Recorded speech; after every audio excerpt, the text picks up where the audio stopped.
ఉమ్మడి ఆంధ్రప్రదేశ్ మాజీ స్పీకర్ స్వర్గీయ శ్రీ పాదరావు సేవలు చిరస్మరణీయమని ఏఐసిసి కార్యదర్శి మంతని ఎమ్మెల్యే శ్రీధర్ బాబు అన్నారు. పెద్దపల్లి జిల్లా కమాన్పూర్ మండల కేంద్రంలో ఉమ్మడి ఆంధ్రప్రదేశ్ మాజీ స్పీకర్ శ్రీ పాదరావు 24వ వర్ధంతి సందర్భంగా Manthani MLA Sridhar Babu, MLC Jeevan Reddy, TPCC member Mahesh గౌడ్లతో కలిసి శ్రీ పాదరావు విగ్రహానికి పూలమాలలు వేసి నివాళులర్పించారు. అనంతరము శ్రీధర్ బాబు మాట్లాడుతూ మంతని ప్రాంతానికి వన్నె తెచ్చే విధంగా పనిచేసిన మహనీయులు శ్రీ పాదరావు అన్నారు.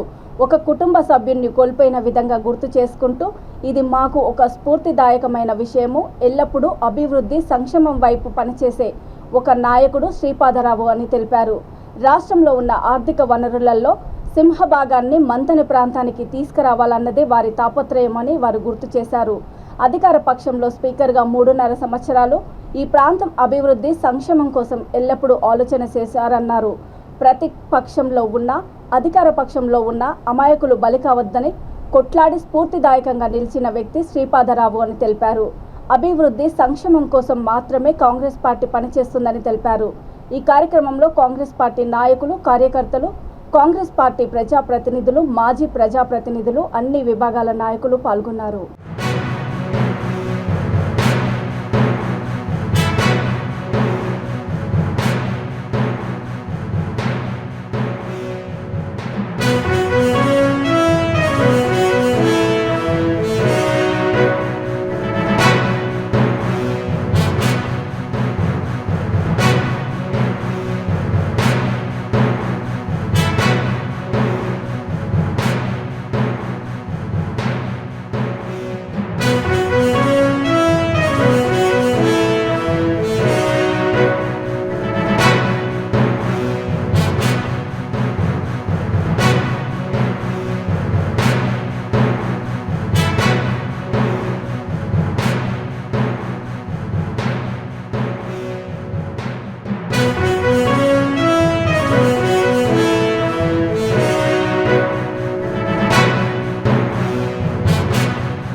సభ్యులుగా మరి ఇప్పుడు శాసన మండలి సభ్యులుగా అనేక అంశాలపై ప్రతినిత్యం మీరు టీవీలో చూస్తూ ఉంటారు.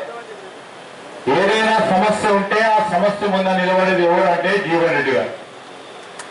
ఈరోజు వారు ముందుకు వచ్చారు.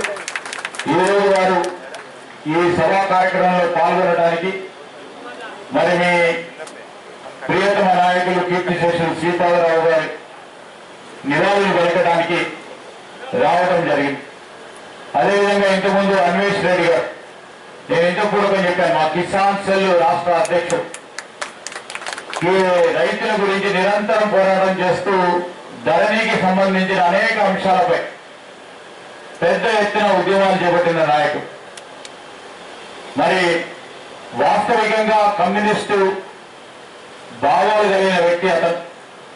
ఇంతకుముందు సోదరులు చెప్పినట్టు అన్వేష్ రెడ్డి గారు చెప్పారు, వారు పీపుల్స్ వార్ లో పనిచేసిన ఒక ప్రధానమైన నాయకుడిగా ఉండే ఏ విధమైన చర్చ జరిగింది.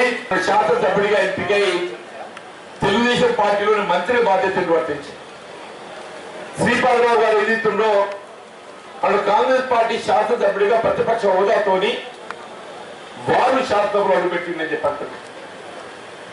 అందువల్ల ప్రతిపక్ష పార్టీ శాసనసభ్యులు ఉండి కూడా నాకేదైతుందో మా ప్రాంత వాస్తవ్యుడు, మా ఉమ్మడి కర్నూలు జిల్లా వాస్తవ్యుడు ఇంత భిన్న వయసులో ఏదైతుందో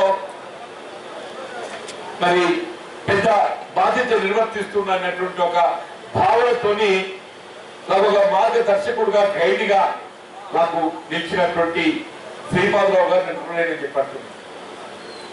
తదుపరి 85 ఎన్నికల్లో ఇప్పుడు కాంగ్రెస్ పార్టీ నుండి గెలిచినటువంటి ఒక ఏకైక శాసనసభ్యుడు శ్రీపాదరావు గారు, ఏకైక శాసనసభ్యుడు. మొత్తం ఉమ్మడి కర్నూలు జిల్లా బాధ్యత అంతా వారిపైనే ఉండే. ఉమ్మడి జిల్లా కర్నూలు జిల్లా బాధ్యత అంతా కూడా చెప్పండి.